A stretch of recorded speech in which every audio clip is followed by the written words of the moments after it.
Go outside.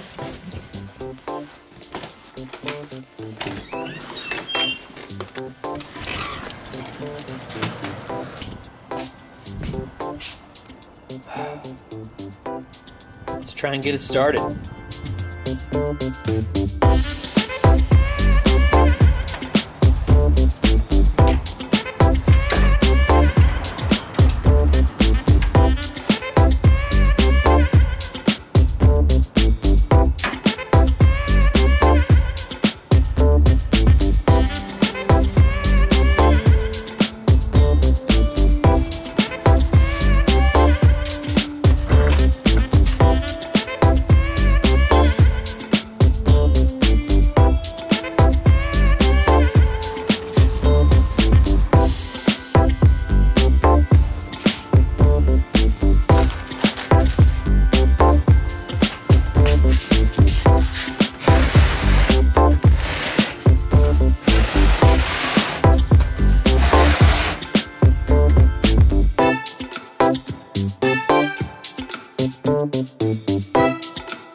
Hey guys, welcome back to a new video. So today is the day that we are going to try and start the AE86 for the first time in probably 3+ years or so. I honestly have no idea. Anyway, we're going to try and start the car today. So off camera, I plugged up all the wiring harnesses, everything that I think needs to go where it needs to go. Hopefully I didn't screw anything up or short anything out. There's a whole bunch of dash stuff that is not actually plugged up.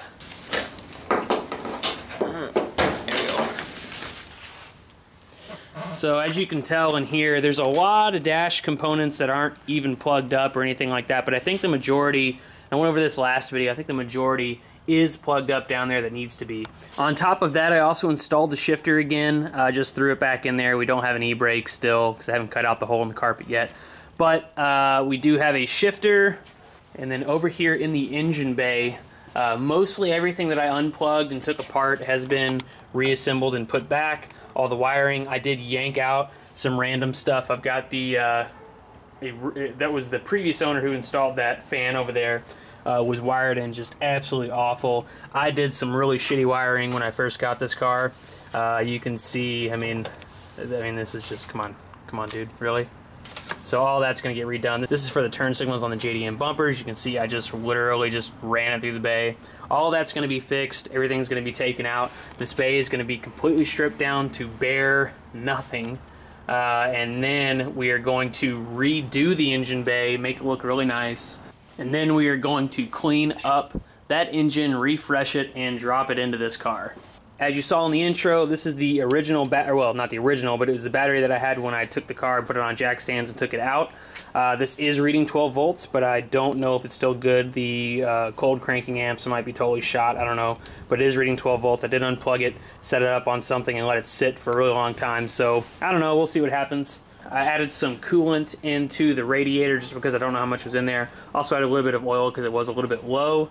I mean, this engine isn't going to stay in there, but I do want it to at least start and not blow up when we first start it up. But I have not put fuel into the tank for a couple of reasons. First reason being is we talked about fitment in the last video. I went under there and tightened everything up, and it actually fits a little bit better. There's still some points of contact where I'm going to probably have to do a little bit of gentle persuasion to the gas tank, kind of give a little bit of indentation so it's not totally rubbing up against the frame.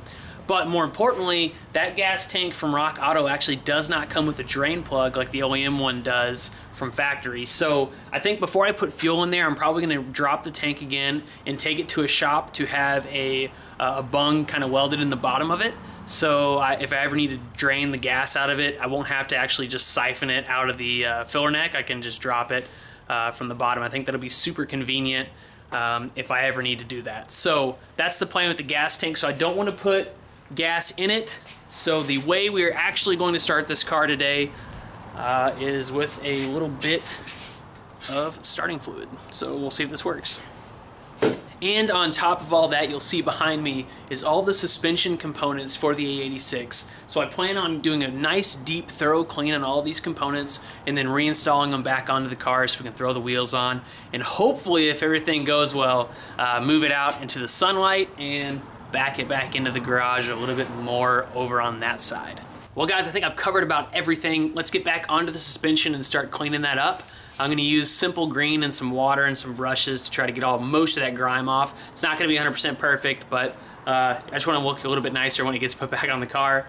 And then we will come back over here and try to start the car for the first time.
Alright guys, and just like that, the Corolla is back on the ground on its own four wheels. Man, this is pretty surreal. This car has not been on the ground in probably about, I would say, 3 years or so, maybe more. I'll put a date on this screen of when I jacked it up and actually put it up in the air.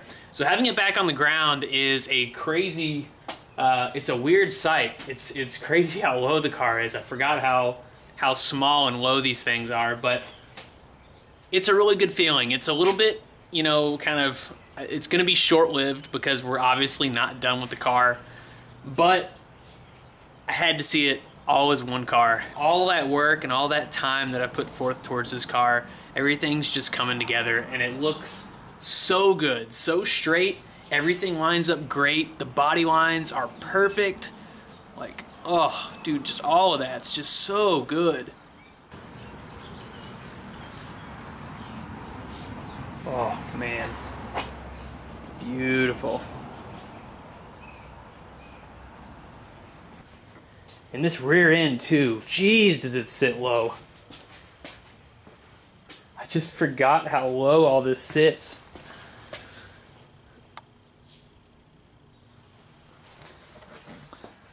And go back to, like, block sanding, dude. I could just block sand it like this, to be honest. It's crazy. Alright, so where does that leave us? I did say in the beginning of this video that we were going to try and start and get the car started under its own power and moving. Keep in mind, I have not put brakes back on this car just because it's definitely not worth to do brakes. I'd have to bleed the whole system, get all the air bubbles out, and then literally pull the brakes off probably next week. So I don't have any brakes on this. That's why they're under little blocks of wood there so it doesn't slide away.